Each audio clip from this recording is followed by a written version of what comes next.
Welcome back to the Wolf Den presented by Win Again Academy. Had a great in-person networking event yesterday, and there's another networking event on Tuesday. Check out Win Again Academy and Mark Moyer. Find him on LinkedIn. I'm Matt Wolff, founder, CEO of Ticket Time Machine. Today we welcome Molly Hermann to the show. Welcome to the Wolf Den. Thank you. Great to have you here. We're going to talk about music and movies and documentaries and CSI and all of that stuff. For the people who don't know who you are, give us a quick intro. Uh, um, well, I'm a filmmaker. I live in the DC area, and recently I'm also a podcaster. So a series I produced got turned into a podcast, a television series, and I had narrated the series and gone around the country working on it for about a year, interviewed almost 70 people. And so when we made the podcast version, I got to be the host of that. So, yes, quite the humbling experience to be the talent after being behind the camera for most of my career. Yeah, I started right from day one. Just I'm the host, and but it's really about whoever the guest is, because that's the topic we're going to talk about. I try and shed a little bit of light on the topic, or at least steer the conversation in the right direction. But it's about the host, so not as much pressure on me from this side. No pressure on you either. It's just a casual conversation. Documentaries are huge now. They've become a lot bigger now than they were. Certainly, documentaries about famous people and famous events and things, but even just a lot more than that than it used to be. What do you think the resurgence or surgence of that is attributed to? I mean, I don't really know. I think, you know, there's, uh, I don't know. I guess it's possible that sort of the whole reality TV world kind of made people crave that were real, and then, you know, that stuff isn't very real. So maybe that's kind of a lead in to wanting to watch things that are, actually true and not, kind of quasi scripted sort of thing. Um, I've always liked documentaries just because I like real stories, because I think real stories are uh, very often, what is the idiom that, you couldn't make this stuff up, and that's true a lot. So there's like stranger than fiction, I think, is the truth, and there's also sort of so many stories that don't get told. History is told by the winners. So there's so many things that you know people don't even really understand kind of how we got from here to there. And so I really like doing history stuff where I can kind of figure that out for people, and also sort of figure out why knowing or caring about things that happened in the past, is relevant today. Yeah, that's a good point. The history is told by the winners, because the, it's it's like the people looking at that photo where the 6 and a 9 and they're both right. It's like, that's your story, and that's how you think that it went down, and maybe it's true. Definitely some truth to it. Maybe there's things that are stretched, and there's sort of different levels to programming. I don't even know if it's necessarily just documentaries, but programming. Like, let's take the big surgeons in movies are the life of Elton John, and with certain liberty, even Air. There's a lot of stuff that's like there were some liberties that were taken, that this is my truth of this, as opposed to just a straight documentary that does facts. There's not as many of those without some type of slant, right? So how do you differentiate between something that's a true documentary, that's, hey, this is 99% fact, because maybe not, you can't always do 100, but 99% based in fact, and then trying to have an entertainment component to it. Yeah, I mean, the work that I do is pretty, it doesn't really have that. I'm not really uh, what am I trying to say? You know, the work I do is real documentary stuff. Sometimes I'm disappointed when I go and see a movie and, they've done things that are just sort of obvious to like Hollywood it up and they just didn't need to, like, oh, I don't know, there was a movie about Neil Armstrong going to the moon and there's a whole thing about his daughter who died or some malarkey and it just wasn't true and it's like I don't really believe in that you should take a real person and ascribe a bunch of BS to them, that feels wrong and I think that people watching films like that, really really believe it, I love, like, watching something like Gladiator and then going home and, looking up and being like, "Oh god, was this, uh was this Caesar really like that?" "Who lived? Who died? How much was true?" I think that's really fun. I know I don't expect a movie that's set that far in the past to be, super accurate, but, somebody who was alive and, just years ago, I think there's a certain responsibility, but I think that sort of the point of view of a story, there's like way more factors than sort of true or not true. You know, um, like if you're telling the story and things kind of swing back and forth, right? Like when I grew up, I read all the Little House on the Prairie books, and it was like, obviously the perspective was like pro settler. So, as a grown up, I make films for the National Museum of the American Indian. And so, those are sort of retelling that same story from the perspective of Native American people who were already here. Um, but one of the things that I've noticed that you can't like lose sight of was how important religion was, because the settlers weren't just out for like a better life. They had this like you know deep Christian belief that anybody who wasn't a Christian, their civilization wasn't valid to them. And so it's like, right, it's like there's a lot of complexities, like what people believed and where they were in time. That's what's really hard is trying to like, you know, go back and kind of get yourself into the mindset of any, particular time. There's probably not. There's some aspects of that today with religion, which is a lot of good documentaries or movies. We use the word documentary, and people throw that word around a lot in these movies. Like sometimes, do they want to entertain? Do they want to educate? Do you want to do both? Right? Do people want to sit through something that's just going to try and educate them without entertaining them? There's a market for that. But what goes on now is the entertainment part of it, sort of the Netflix documentary, we'll say, or streaming documentary that pulls people in. I mean, you got to see this. Like, I don't know that they're necessarily even documentaries. For me, I don't care what you call them. For you, if it's your profession, it certainly makes a difference. But I think that's what you were touching on, where people are trying, like they have to throw that in there. And like, no, this story is good on its own. Like, we don't need to add all this stuff. But I think people want to consume all aspects. They want to consume the stuff that educates them. They want to consume the stuff that entertains them. For them, does it matter if it's real or not? I think society has proven they don't care. The success of reality TV, which everyone knows isn't real. Mm. Yeah, I mean, but also the stakes are so low. Like what the Kardashians actually do is like a highly low stakes endeavor, right?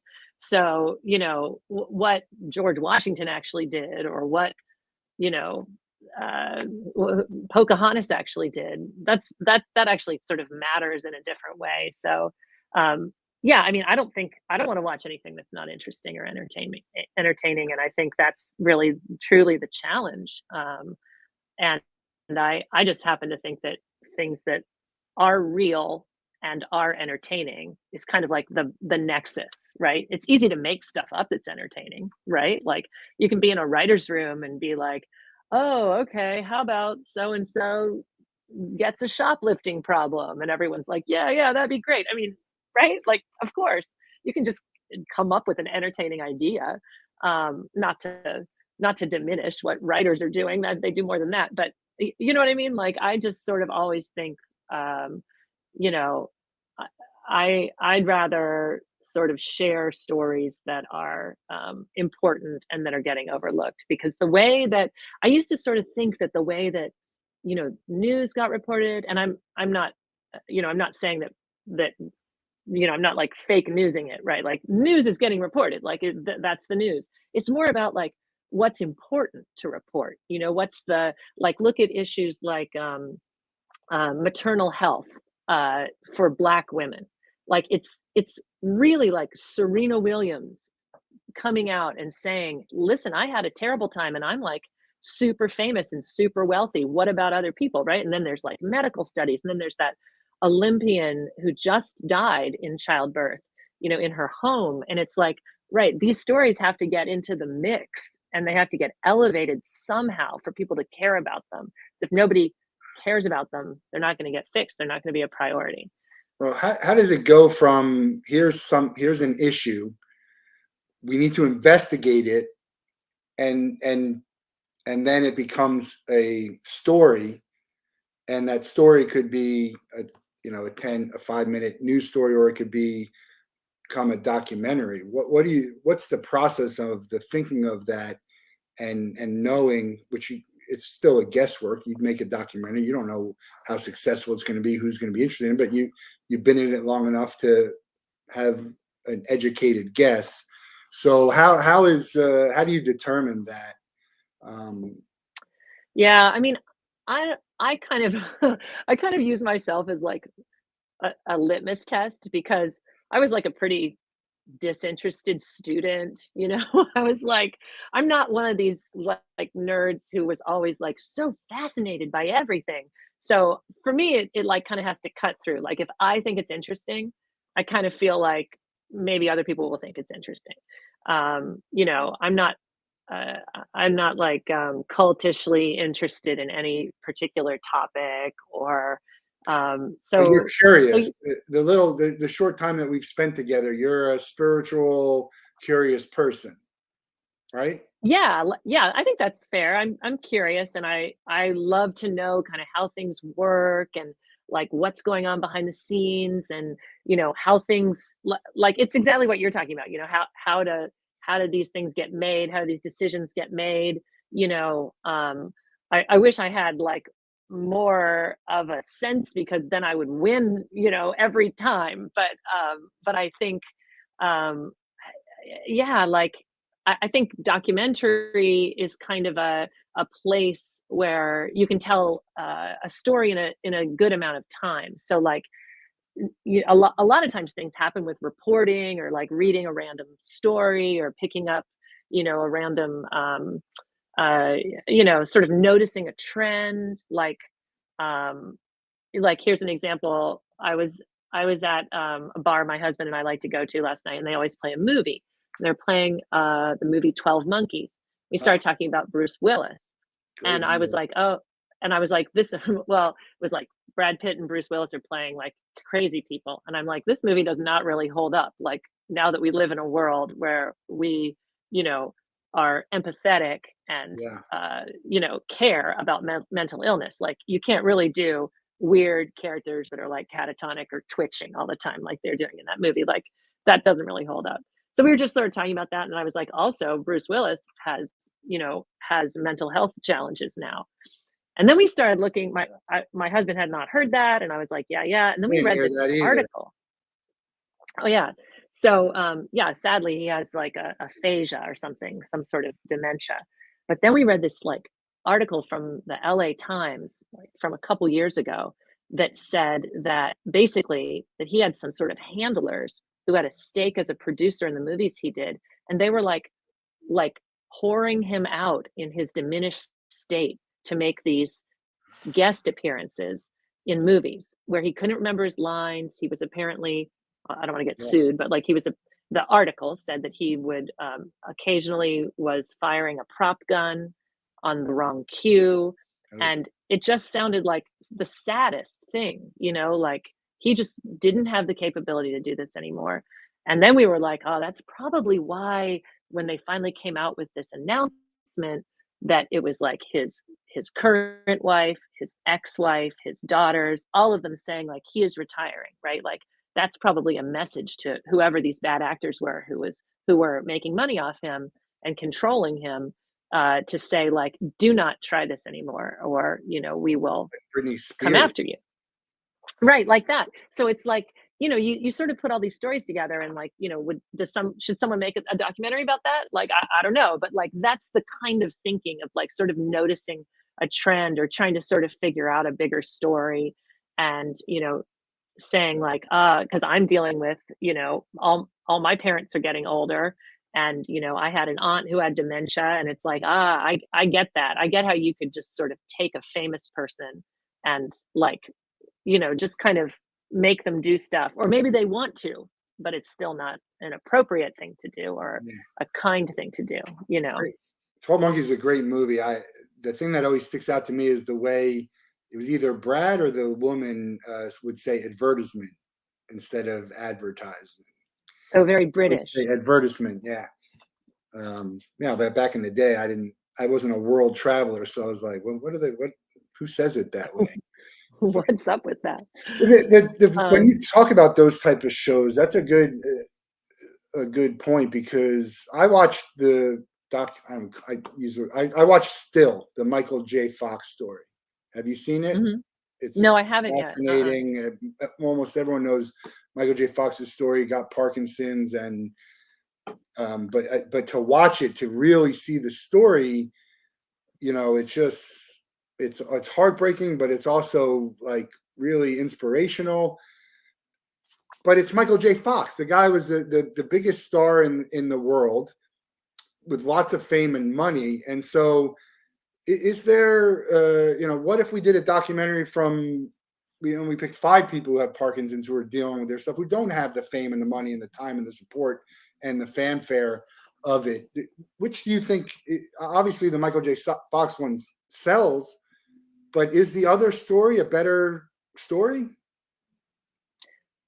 No, not necessarily. I mean, I think that people will come to content, come to a story for one thing and sometimes come away with something else. And, I think Michael J. Fox has turned into a real advocate for Parkinson's research and funding. And, he's using his celebrity to do good things. And, that attracts people. People, I mean, it's like I did some work a long time ago for the Pancreatic Cancer Action Network. And I didn't really know anything about pancreatic cancer at the time. Well, since I've learned it's this terrible thing, and it's, there's been very few advancements, and, Alex Trebek died of it, people that right? And I interviewed, Well, I actually just to my today is the 18th year anniversary of my dad dying from pancreatic cancer. oh, I'm Um, so sorry. yeah, What is this like weird connection we have, Matt? it's What the heck? Norm Macdonald has a funny bit about diseases and like what's the worst disease, and it's a joke about alcoholism. And if you know Norm Macdonald's story, he actually died from a disease. So his comedy was just, it was really on point. But you don't compare diseases. There's few diseases that are as debilitating and as quick and deadly as Yeah. pancreatic. But what people see with pancreatic is Patrick Swayze lived a long time with pancreatic cancer. Even Al Trebek looked pretty good and lived a decent amount. My dad actually had Parkinson's, which probably masked the pancreatic. Within 6 weeks of diagnosis, he was gone. And so within like 2-3 weeks, you knew it was over. So it's Mhm. just, that's more, I say this because you also want to have, it's great to see Michael J. Fox and do this and to see Al Trebek and Patrick Swayze, but that's not the norm. So we also want to educate that, it's also not the norm sometimes for these things because of, who knows, it could be, I don't want to say it's just because of the money that they have and the resources, although I'm sure that helps. Maybe their body just connects. Like, these are not typical results like you might see in a Right. poll. So I Yeah. think those are stories that are really good to tell. I think there's also a lot of importance for other stories. Well, the way that the Queen of England passed away really struck me because she was, like, out shaking the hand of the new prime minister, and she died the next day. Hmm. So, like, think of the best healthcare a single human could have, right? And clothing and hair and makeup, and maybe they wheeled her right to the door, and she stood and walked in, who knows? But, like, yeah, for sure, resources really, really help, but yeah, I interviewed Patrick Swayze's wife and, children for that, and, they were out there trying to kind of keep it going, so, in some ways, the fact that, that horrible stuff like that cuts across, you can't you might be able to get yourself more time, but you can't fix it because no one can fix it, I think that does a, it does a service to try to move the conversation forward, like I was talking about with Serena Williams, like, Yeah. um, so yeah, but I mostly work with regular people. So I mostly work with, I mean, I know all about Head Start because I've, made so many films about Head Start and, had people say to me things like, Head Start is the only good thing about being poor. And it's like, wow, that's something to hear, like that must be a significant thing then. So I mostly work with regular people and tell kind of regular people's stories, and I think, yeah, I mean, I find, I guess there was a mom, who I worked with on the CSI on Trial series, named Teresa Bannon, whose 2 sons are in prison for life for, a murder they did not commit, and they were put there, based on some coerced confessions when they were just teenagers, and also like a footprint from a Nike Air Force One, like the most common shoe in America. And actually, the victim was the NBA player Chris Paul, his grandfather. And so that was like it was a big mess. The police in North Carolina wanted to solve the crime. They got some tip or lead or something. Even my like cursory look back into this crime, which was now, 15 or something years ago. I'm like, well, what about the report of a Hispanic man running from the house? No one followed up on that. What about this? What about that? The person who had testified that she drove them to the victim's house has recanted, like, the whole thing, but she's such a, brave and awesome person, and she shared the story with us, and then in that case, the celebrity of, the NBA player's grandfather, who was tragically killed, just not by these boys, um, kind of led to sort of that powerful, component. It hardened everybody's, will to, like, ever wanting to admit a mistake, because if somebody is wrongfully convicted in this country, it's incredibly hard to undo it, but, prosecutors and district attorneys have a lot of power, and they never ever wanna say that they were wrong. It's There's so many stories. Have you seen Victim Suspect on Netflix? No, I haven't. So that's a documentary about women being accusing others of rape and then being jailed for filing a false report. Mm, It's really, I think it sounds like something you should definitely watch. But there was a reporter who kind of got the story and ran with it to deal with a lot of investigating to try and help these women. And it's incredible and disgusting. You watch this and you're just like, these people they're the authority. And you growing up, I never thought twice about a police officer being the bad guy. I never thought that anyone in the government, which I didn't follow closely, would be want to do anything but help people and do the right thing, which we don't know what's the right thing anymore. Who it's there's a it's become not as black and white, and the truth, I don't right? know. I think it's pretty black and white most of the time. Like, I think it's awfully black and white actually, because I Well, think it's black and that, white, but people are portraying it, saying it's gray. yeah, well, when you get into like a period of time, which I think we're in right now, where it's where there's the two perspectives, one of them's morally wrong. I think that it's not that complicated in my mind. You know, Then yeah, I how mean, does I half of I the world seem to be ambivalent towards that that I point of do view? think, when I honestly, when I saw like Trump on the cover of People magazine, I was like, ugh, you know, like, give me a break.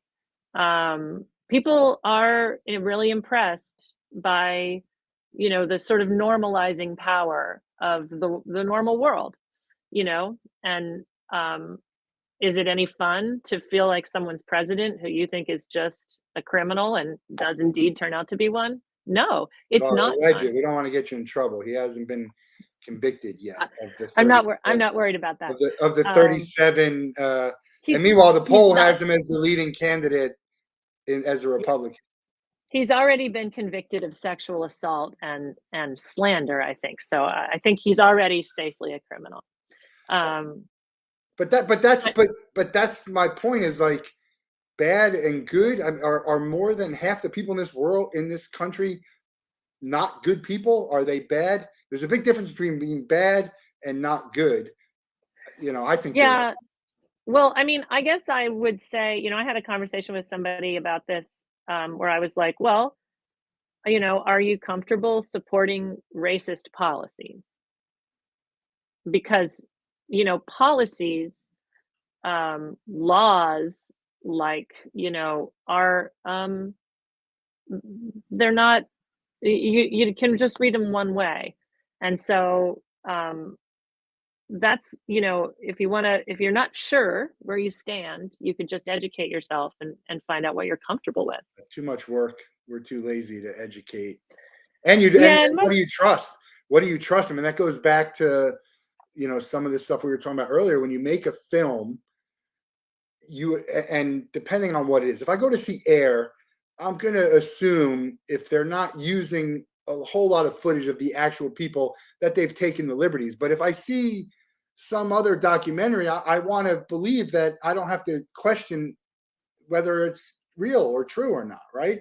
But that's just not the case. well, I mean, I guess I would say, you have to sort of figure out what the trusted brands are, like, I mean, I've made documentaries for Smithsonian Channel, National Geographic, you know, um, my husband is the director of television research at National Geographic. His entire job is making sure that stuff that goes on their air is true. And are there plenty of places where there is no job like that? Yes, plenty. Um, But people aren't and getting so they're not consuming their news from National Geographic, and they're getting it from the outlets on both sides that are more opinion. You'll say a fact and then you'll talk about what that means, right? Like the fact well, is that Donald Trump was arrested. Everything else is just opinion. I mean, I That's the would only fact we challenge have that right that I would challenge that there's anything on the left like Fox News, which now. Oh, has, I would agree you with know, that. Yeah. I wouldn't be able to come up with an equivalent, to Fox News, which is just a racist rant most of the time. I mean, Tucker Carlson is like basically gotten kicked off for that behavior. So, and He's on just Twitter now. like, yeah, Twitter show. um, enjoy. So yeah, I mean, I think that they're troubling times for sure, but I mean, if people if people are really interested, people can. I think the problem is that people have a lot of strong opinions, but you're right, no will or energy to sort it out. So, like, I printed out the Trump indictment and read it. It was 46 pages long. It was interesting, but it didn't it wasn't hard. It's very clearly written, a 5th grader could read it. So, if you have if you want to shout your mouth off about something, I guess, educate yourself, and you can go straight to the source. Well, that's a You big can. problem where you're at because the people in power don't read the bills or like you ask them, did you read it? No, I didn't read it. Yeah, I know, it's crazy. I mean, I will say though that, like, that's a little bit of a, when a bill is 600 pages Yeah, it's long, a lot. like, they actually have, like, a staff that is supposed to read it and give them a summary, and, you know, a congressperson isn't just themselves. They're like the top of a pyramid of a staff that is, in charge. So, like, I don't know why their answers aren't, "My staff read it, they brief me, it's how we work here." But, Yeah. it's a little bit like saying, to the president of Ford, like, "Did you look at all the plans?" I don't know, it's silly, but, Well, what's it like you to know, be in it Washington? You live in Washington. You obviously have strong opinions about it, and you're there. So I'm assuming it's a louder. Everything's louder where you're at than maybe where I'm at. Although I'm in Florida, so there's a lot of we got our oh own god. stuff to deal with. I mean, I don't really do very much that has to do with Washington, politics, thankfully. Uh, but yeah, I live here, and the president's helicopter flies over all the time, and they close down the road for a motorcade, or it's weird, if you can go to the Supreme Court and protest, if you feel like it.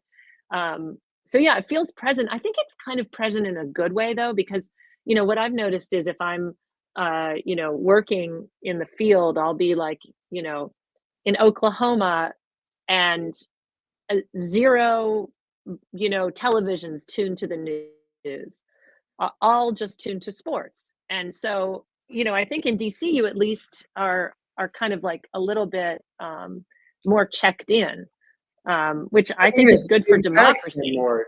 Doesn't it impact them more? Like even if you're talking about some of the stuff that you've investigated and covered, these people got much bigger problems than whether Donald Trump is going to be president again. It doesn't really affect them. And I almost sort of look at it like me, like I do it for the greater good. That's what people need to understand is it doesn't matter whether this is going to help or hurt you in a bigger picture Yeah, in a I sense. I agree. Like, the thing that drives me the most crazy is when they do a town hall for, like, a presidential election, whoever the candidate is, and someone gets up, this always happens, and says, "I'm a teacher and I make this amount of money and I'm mad that I don't have a raise." And it's like, That's your I teacher mean, voice. Were you a teacher in the yeah. past? All teachers should make good money, very important job. It's not about that. But it's like, national politics and the money you get in your paycheck there's like a lot of steps in between, Yeah, yeah. But like, would the mishandling of, say, a international pandemic affect you directly? Yes, it did. It affected all of us, right? Completely changed the economy, changed our lives, canceled the rock boat, lots of things. That affected a lot of people. But then they don't really seem to be that interested in oh well, they didn't use the pandemic disaster plan that had been prepared by the Obama administration. They had pulled their scientists out of Wuhan. There a lot of things had occurred that really made it worse. But people don't make those connections, and I don't know why. I think it's just maybe it's too hard. Lazy. Yeah, It's maybe. lazy And point of views, and it's just easier to give a lazy take than an educated one. yeah, and I noticed this with conversations about climate change. Believing in climate change. Now everyone has started to finally kind of believe in climate change. I mean, like, not believing it while your, like, windows are blowing in at this point, right? We just had a day where we were blanketed with ash from these insane forest fires. Like, Canada. you could, yeah, from Canada blowing across BC.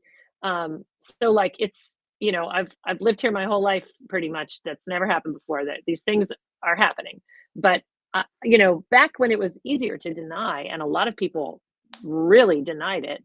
I used to always think like, yeah, wouldn't it be great not to believe in that? Existential, crisis? That sucks. I don't wanna believe in it. Like, I get it. I get it why people don't wanna do it. They don't wanna think about it, but it makes people, like, it makes things really hard to change, like, I made a film about the opioid crisis, like, 6 years ago, and I was like, "Everybody, I've made this film. This is a big deal. This is killing a generation. And, rich people are profiting off of it." And people would literally like be like, "What'd you make a film Shrug, about it it?" And they shrugs would, their shoulders. It doesn't. yeah, they'd like make a face like that I was ruining their day telling them about my Still heroin a big film. problem, right? I mean, you've seen it's still Big a big problem. problem. Here's my issue with all this stuff. They don't care. There's too much money in it for that. It's think about the alcohol companies that put a symbol on. They put words on there. Drink responsibly. Smokers, they put the thing. This is bad for health. People in the hospital are treating patients who are ridiculously ill and dying from it. The gambling companies say gamble responsibly as they allow you to do whatever. The money is not in, in solving these problems.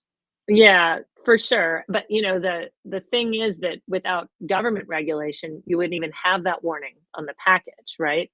If there's no checks put on, corporate greed, um, you know, we'll have we'll just have black air and we'll all die at age 30. That's like the world. That would be fine with corporations in America. Yeah. You know, it would be fine with them. The opioid They'll problem is still the same, right? It hasn't gotten much better.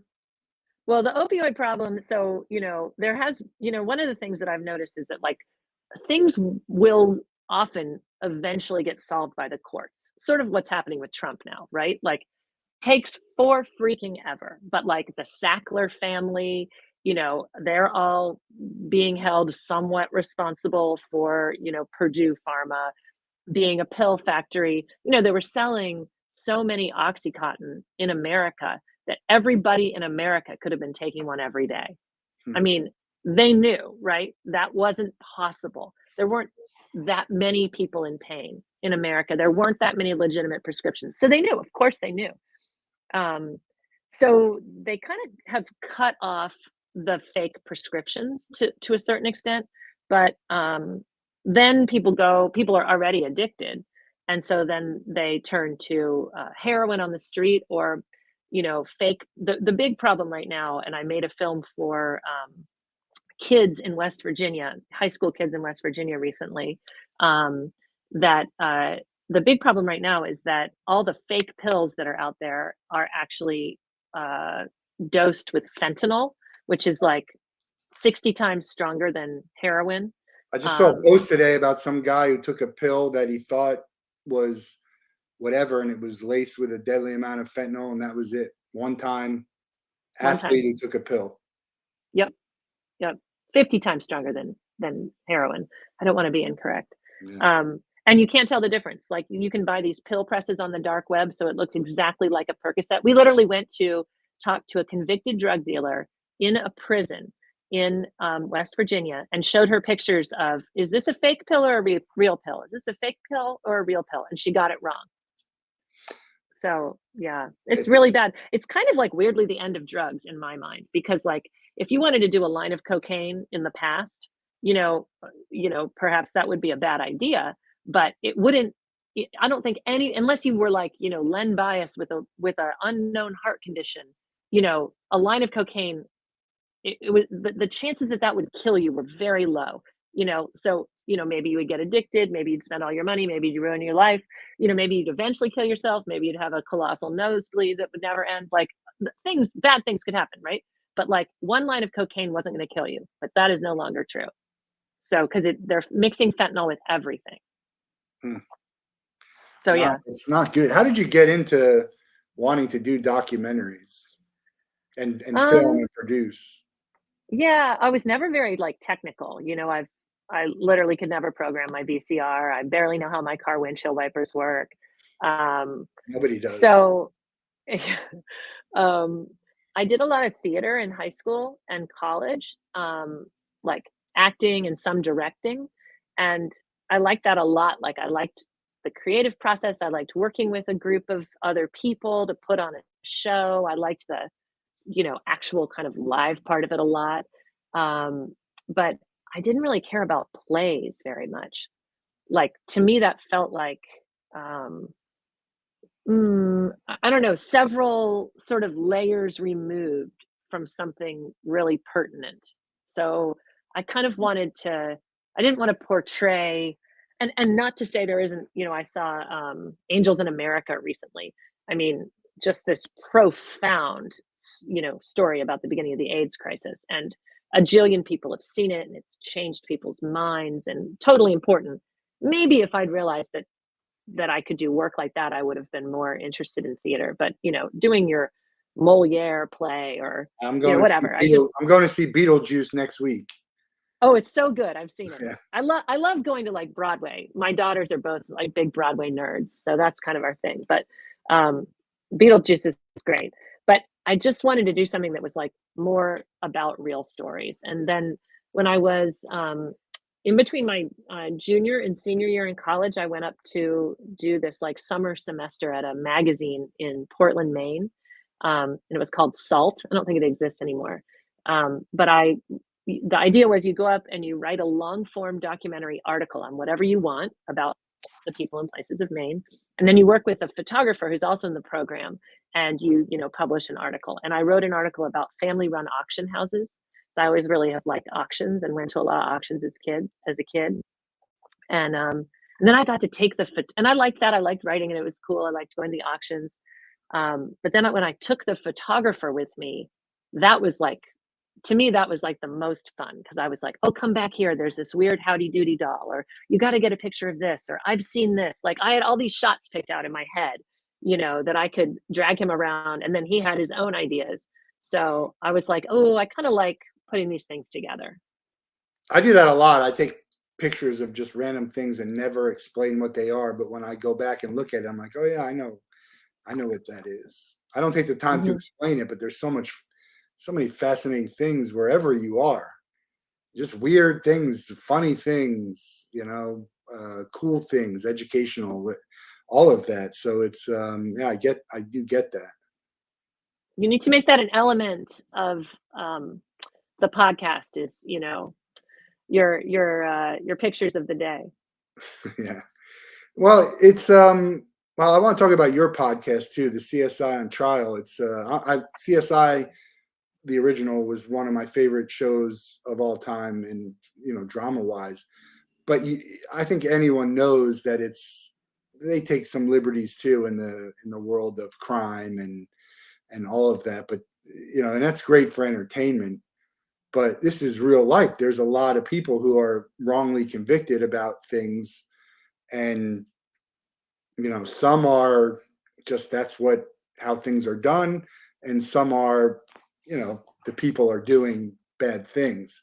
But when you can prove certain things, or saying something is the way it should be when it's not, and there's other people saying it, that's a tough pill to swallow from the people Hmm. who are involved in these crimes and the convicted people and their families. It's not just You're not just sending away two kids.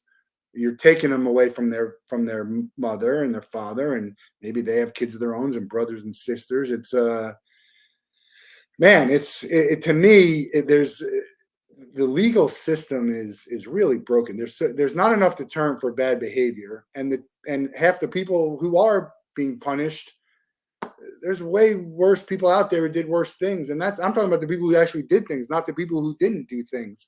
So, what did you take from the whole, how has your mind evolved and changed from the research that you've done and everything you've gone to before? Because people don't think about it until it's presented to them in front of them, and that's true for a lot of things, right? Oh, yeah. I mean, we were talking about police earlier. I didn't grow up in a community where the police were anything besides civil servants. Like, my cat's stuck in a tree. I'm scared to go in my house. I think someone's in there.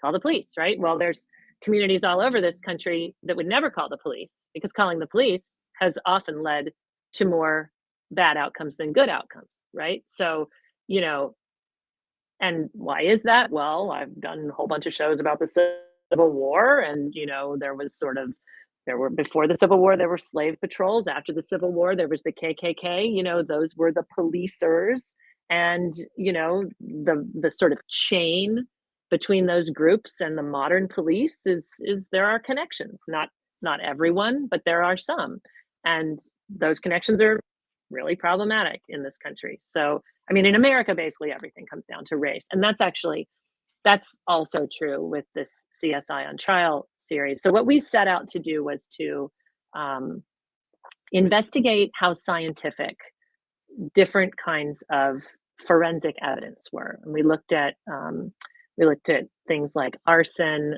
investigations, footprints, ballistics, blood spatter, and what we discovered was that they were more like traditions than scientific disciplines.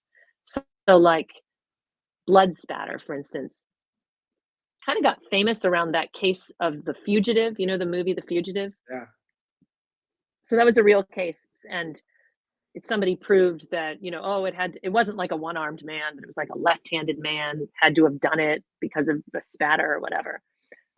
I don't even know if that guy was actually innocent in real life, like the movie. But I love the movie. So, Harrison but that, Ford. yeah, so good. Are you gonna go see Indiana Jones? You're gonna see the Yes, of new course, Indiana Jones? Yeah. of course. Hopefully, it's better than the last one. Um, so we really looked at that, and these were not things that came out of like scientific communities. They didn't come out of universities or labs. They came out of police departments. They came out of like people kind of figuring out like maybe this is true, and then kind of formulating, kind of technologizing, I guess, what they were doing. But what they were doing was never based on any proof that it worked. So, like, for instance, if you send, so ballistics is really important because, for one thing, shooting, there's usually no DNA left behind. So there's no other way to prove you didn't do it, right? Like, because you just are at a distance with your gun. So ballistics is about looking at casings, like a casing that fell out of a gun when it was fired, and then you find a guy, your suspect, and then you find that person's gun, and then you test fire it. You compare those two casings, and you just do it with your eyes, like in a microscope with two platforms, and it's just looking at them, right? But when they sent them out on blind tests to people who do ballistics, comparison matching, they never got it right. They couldn't match them. They couldn't. Some of the studies were totally flawed. They were like, uh, you know, sending them out in a way that you could process of elimination to figure out whether they would match. But they'd send out envelopes. People would send in their answers. They'd send out the same envelopes again. People wouldn't know it. They'd send in different answers. There's just no evidence whatsoever that actually works. But that is absolutely like a huge piece of evidence that's been used to convict people over and over and over again. And then, like the way humans work, once you think you got your guy, Yeah. everything, the story kind of coagulates around them, right? Right. Like the bias. I mean, and I did it myself. I'd be watching like tape of an old court case, and I'd literally be like, no, that looks like a guilty haircut. Who wears a brown suit? That's a guilty My looking my suit. wife hates when I say she watches court TV all the time, and I listen to 12 seconds of like, well, the guy's obviously guilty. Right, right, and, like, if the things I learned from working on this series, one of them is, like, if I were ever convicted or whatever on trial, I would wear a shirt every day that said "innocent." I would never, ever let someone look at my back sitting in the chair without reading the word "innocent." Yeah, it's a I good would strategy. I would refuse to be looked at as a guilty person because if I wasn't really guilty. Um, Also, never, ever, ever speak to the police about anything without an attorney present. Yeah. It is It's like it's absolutely. crazy how that everyone knows that, and yet you still see these stories about, But you especially know what? younger people. But people who are under resourced, like I could probably rustle up an attorney if I had to, right? But Yeah. I'm old.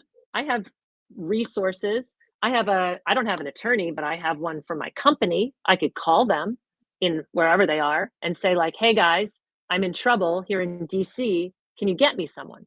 But like, what if you didn't? What if you Yeah. don't have anybody, right? Like a court appointed attorney, that those people have such a bad reputation. I don't even know what the rules are. Nobody knows. So it's not encouraged. Nobody's facilitating for you. No one's Yeah. helping you.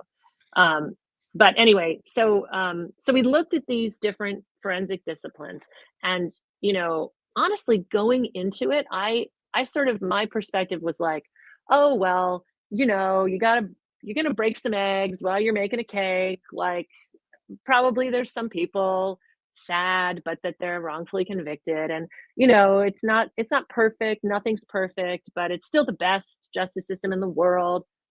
Now, I don't know that it's not the best justice system in the world. That might still be true, but it is not good.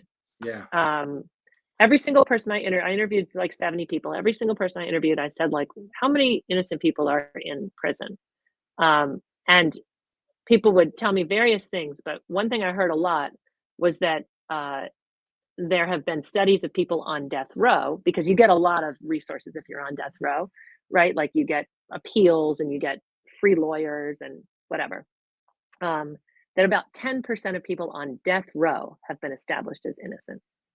And 10%. those are people, That's a lot of 10%, people. and a lot. And those are people who also got extra resources for their trials. Yeah. So, like, you get more time, more money, more lawyers. In fact, one man that we profiled in the series and the podcast um, was a death row case in Illinois, and then they got rid of the death penalty. And unfortunately for him, he lost all his resources, and now he's in prison for life. But He that's probably would have part of won the his law. death I mean, isn't penalty. that part of the law? Like if you ask an attorney and you see this in the movies, but also like, I don't care if you're guilty or innocent.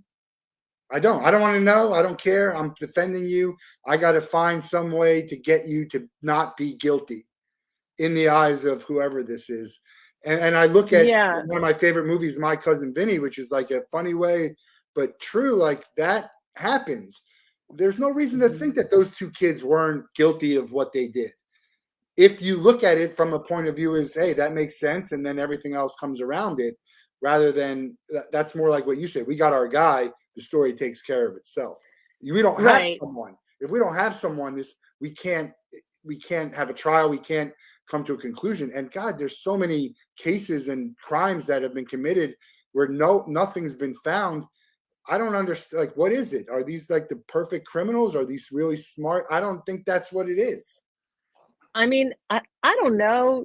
I think that I mean, there's a case that we covered where a guy was put in jail for murdering his whole family, and he was an Illinois state trooper.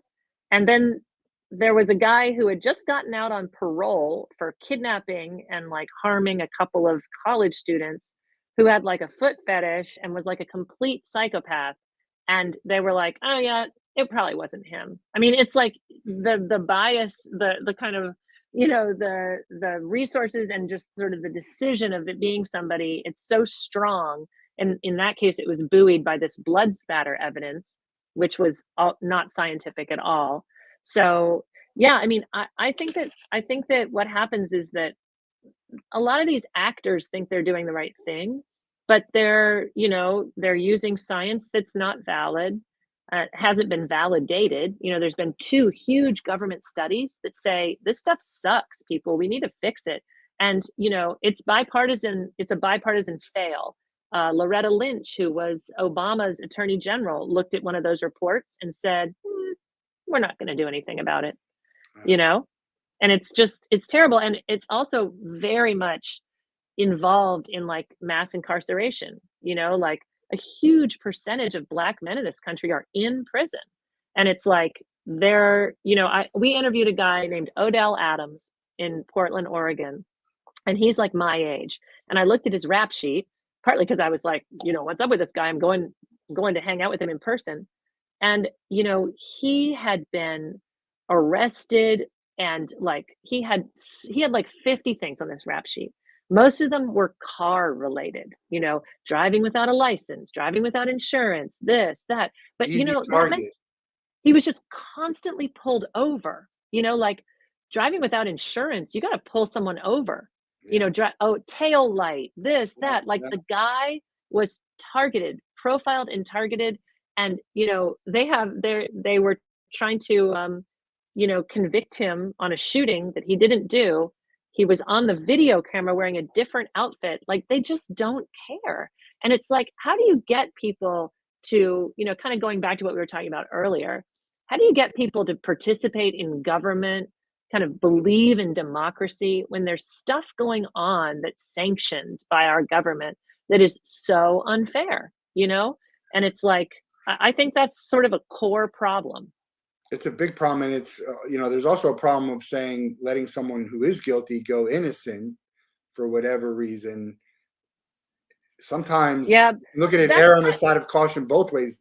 We don't want to put someone away because then that means there's someone who did it who's out there. And we don't want to, keep right. someone out there because if they did it, the chances are they'll do it again. But you know what happens with wrongful convictions is that whenever someone is wrongfully convicted, the real culprit goes free. Yeah. And like we did a story about a guy named Charles Fain in Idaho who was put in prison, put on death row for killing a little girl back in the 80s. He was finally exonerated through DNA. It was crappy footprint evidence that put him in there. And it turned out through the DNA, they found this guy who really did it. His name was David Dalrymple. He was in prison for murdering another child after the child Yeah. that Fain was convicted for. So that's what happens, right? Yeah. Like you let by definition, every time you put someone in wrongfully, you let the real guy go. Yeah. It's not great. There's something needs to be done. There's a better way. I don't know what that way is. There are people in the industry and who are better at doing that stuff. You're going to be out of the country. You're going to a conference and you're going to be pushing some of your stuff, your documentaries. What if you can only push one and you say they're going to take one no matter what? What is it that you're working on that you think is the most, either the best, the most powerful? I don't know how you measure it. Your favorite, and however you want to measure that, you can get one that's going to be blasted everywhere. What is it? Well, I'd really like to sort of stay in this justice space, and I'd like to do something on jailhouse snitches because it's just another sort of bad tool that law enforcement and prosecutors use, Well, where immunity. they It's not even just jailhouse. It's like if you tell on this person, we'll let you off. But you were, like Michael Cohen. I see him on TV all the time. Why? The guy was just yeah. as bad as the other person.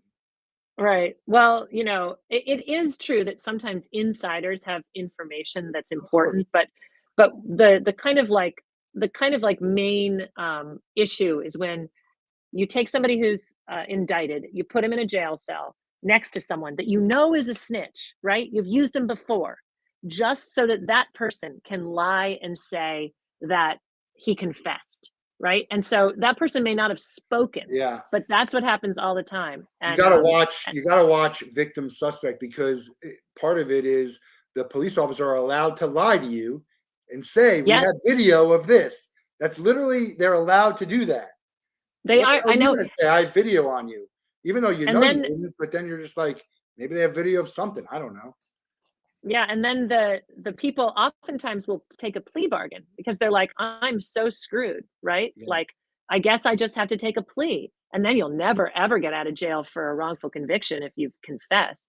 You're not even considered by people like Innocence Project, you know, because you've confessed. So, yeah, it's really, I mean, I'm stunned by the amount of power that prosecutors have and police departments have, and they're very unwilling to ever admit a mistake. And, I don't know how people live with themselves, but they do it. Yeah, to getting someone uh, off that's is guilty. It happens all the time. It's their job. I mean, it's actually literally a job to help the other person who's guilty get even the when you're 99.9 infinity sure that this person did it, you're fighting like crazy, and we see all these trials for all this, and we're trying to talk about this and this and really distract from the facts of whatever it is to try and find some reason why we can make them not guilty. I mean, that's again, there's a lot of money in it, but there's corruption, and man, it's scary if you start to go down that hole, which I haven't even done, but it feels like you have with the stuff that you do. Um, we didn't even get to talk about the rock boat. That's where we know each other. Is there? I have I my saw you cup. drinking from that. Mhm. Uh, is there? Do you ever think about doing a story on the stuff that's really personal to you? Like you go on a lot of these cruises, or is there a story, whatever else that is personal to you in your life, or is it all stuff that's different that you haven't Yeah, really I don't encountered, stuff that you where you don't know anything about almost when you're going in, I mean, right? I really like doing stories where I'm talking to people about what's important to them. You know, I definitely don't wanna mess up the rock boat with making it into work. So, Right. Maybe at one of plus the other cruises. yeah, true. I mean, I loved on the Beach Boys cruise, these, like, old guys coming back and, like, kind of having this, like, swan song in their career. It was so interesting. I think that's really, kind of an interesting story, and obviously how those things are actually run is fascinating and, so impressive, um, even though they need to use your tickets. Yeah, Um, but, uh but yeah, I mean, I love, like, the kind of independent bands and sort of getting to watch them kind of, achieve a following and going to see them as they come, to your town, I think is really fun, and I kind of, if you can find an independent band whose music you're really a fan of, I mean, that is just the best scenario because you can see them in tiny clubs and, a friend of mine and I went up to Boston for a record release party for a band called Air Traffic Controller. We met on the Rock Boat. It was so great, and it was, like, so fun to be there at a big moment in their career.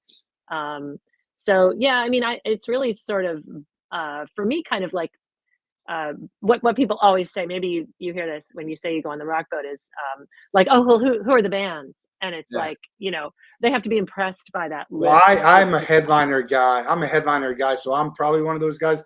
But I'll give a shout out to JD Iker, one of my favorite of all time. I'm a Patreon supporter. He does like private shows, and if you want to get really behind the scenes of an indie singer songwriter, and I've met Brett Wiskins on the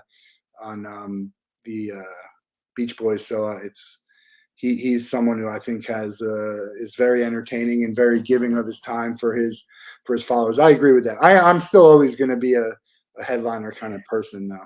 Well, I mean, it's great if you love the headliner, but like, I haven't been on, I don't know how many, 8 rock boats maybe, and I've never been on one where I didn't like a lot of the No, I music. agree with that. It doesn't matter. It's you're going to find people you didn't like. I saw that this is the craziest thing, and I've been on a ton of cruises through Six Man and outside.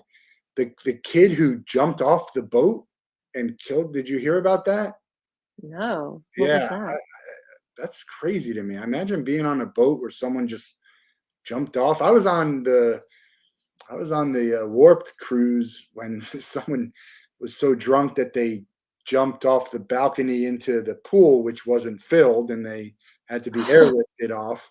But to jump off the boat, and Did you they see, jump into the net? Is that what they were trying to do?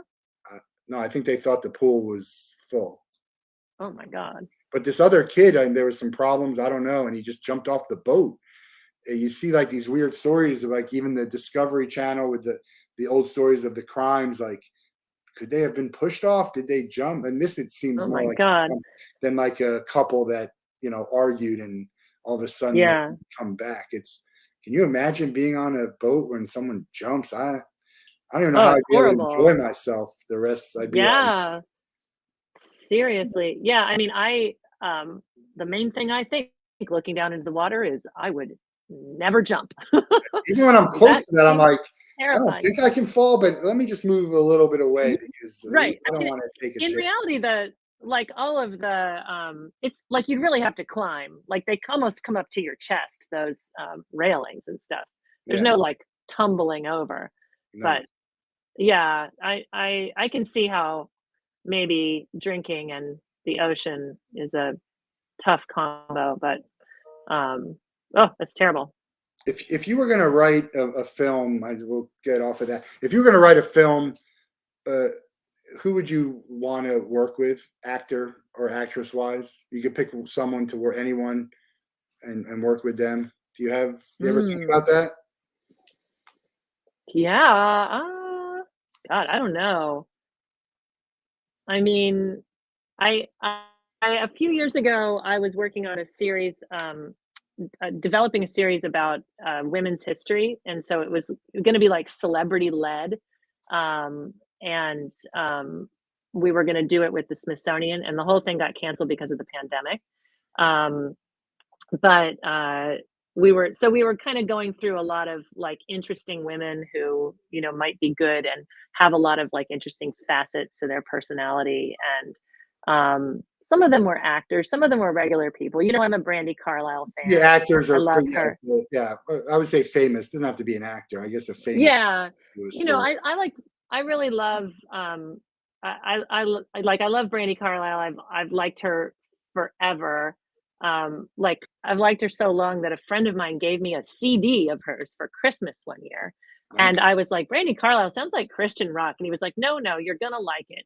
And, ever since then, we've, gone to see her, and then there was this, like, miracle where I also have always loved Joni Mitchell, and then Brandy Carlisle kind of like goes and gets Joni Mitchell and like brings her out into the world again, it seems like. And so, just it's so incredibly satisfying to see people I, admire and love their music like work together.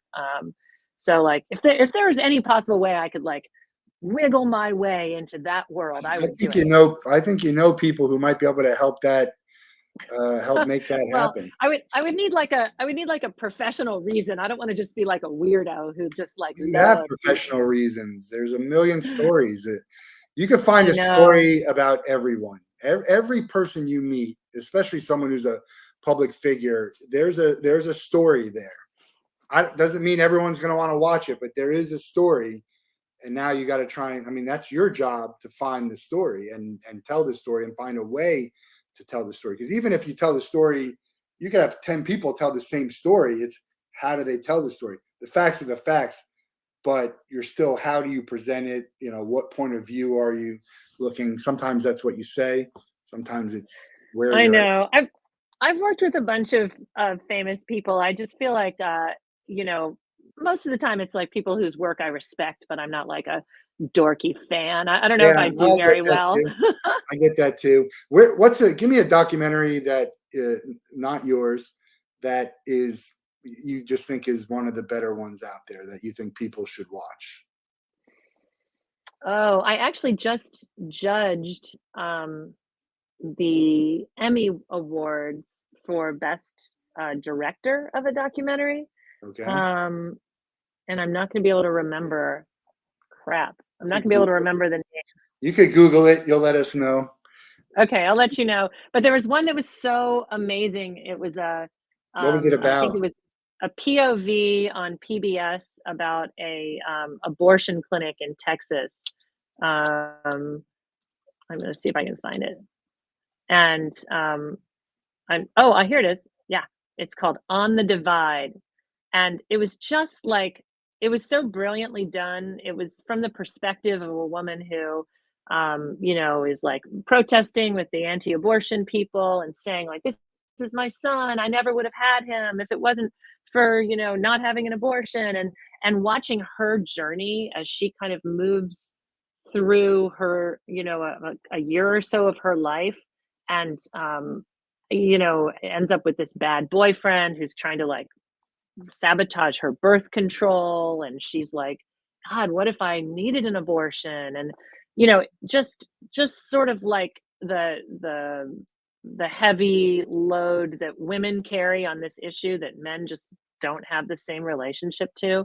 um but it was so brilliantly done because it really kind of like you really watched a regular person's kind of like awakening on this issue and kind of discovering the complexity on it. And man, it was like a devoted, filmmaking team to follow one story for so long. So I thought that was really great in the sense, like, it wasn't like super beautiful. It was like, wandering around in Texas, strip malls and apartments and stuff. But it really sort of did what I think documentary can do so brilliantly, which is like take you on kind of both an emotional and intellectual journey and kind of help you understand something. But um you have to be open minded to watch these things. The things about documentaries is there's different areas. Like this is, if you believe a certain, let's say you're on the left, you're on the right, you're not going to watch that stuff because there's some things that it doesn't matter. Like if we're talking about something on George Washington, you know, Yeah, but you know what was brilliant about this documentary was that, like, I'm a pro-choice person, but I had to be open-minded watching it because in the beginning, it was all about this sort of super religious woman and the crisis pregnancy center and lots of, da da da, and it was like, yeah, it kind of worked no matter what your perspective was, which I thought was really, really not easy hard to and do. really Yeah, it's not admirable. easy to do at all. It's not easy, yeah, and it's not like, it's none of it was super black and white, but it was just like very much would make anyone who watched it kind of reflect on this issue, which is more complicated than you would, a regular person would anticipate. Yeah. Well, people should watch it. If it's coming, if Yeah, it's recommended from you, I say let's people it, watch it. yeah, People I it's know, you're called. the authority on documentaries. Is Best in Show the best mockumentary ever made? Oh, so good, I so good. love that show. Yeah, There should be more I know. mockumentaries. I feel like there's a I market for love it. everything Christopher Guest has ever done. Yeah, Yeah, fantastic. he's one of my You favorite. know, We're gonna let you out of the Wolf Den with the same question everybody gets. You get 24 hours to spend with anybody in the world. They have to be alive, and you can't be related to them. Who would you choose, and what would you guys do? oh, what? Yes, I have heard this question asked before, and I did not give it any thought whatsoever. Um, you know, I think I'll just have to nerd out and say Barack Obama. Yeah, I think he's my answer, and I'm still waiting on the final numbers. This is episode 293. I believe he's the most named for this. I think I'll have to get the stats on that. What would you I do? mean, I'd play basketball with him. I'd love to listen to some music, watch, obviously just talk. But there's certain things oh yeah. I think it'd be a great. Well, well, I I think wouldn't it'd be a mind at great choice. all. I wouldn't mind at all if Michelle also came. I also Okay. wouldn't mind a scenario where Michelle didn't even exist on Earth. So either one would be okay. But I don't want to erase her. I'm just saying, if that was the scenario. Yeah. Um, I don't know, maybe like what would we do? Um, hmm, maybe like go out for dinner and go see some live music, Yeah. just He hang just out. seems like a cool person. You didn't, and I don't think we need a president who's cool, but he just seemed cool to me. And I don't know. There's plenty of people will disagree, and that's fine. I got to get the final numbers, but I do think that's the most answered. He's chosen the most. And I look the if we have, I say this every time, if we have enough power and influence and money, we can make anything happen. So that's what we're working on here at the Wolf Den and Ticket Time Machine. Safe travels to France for your documentary. I hope they all win awards and get picked up, and we see great success from that. And I hope to see you on a boat soon. I don't know if it will be the rock boat, but maybe we'll cannonball something else, and they can just stop messing with us and all these boats they haven't filled. Just cannonball, and we'll all go and we'll have a good time. That sounds great. I hope so. All right, we'll talk to you soon, and I think we have episodes next week, so tune in. But have a great night, a great weekend. Do something good, and happy early Father's Day for all the people who are fathers or have fathers, and those who have lost fathers, like myself, my thoughts are with you. Thanks again.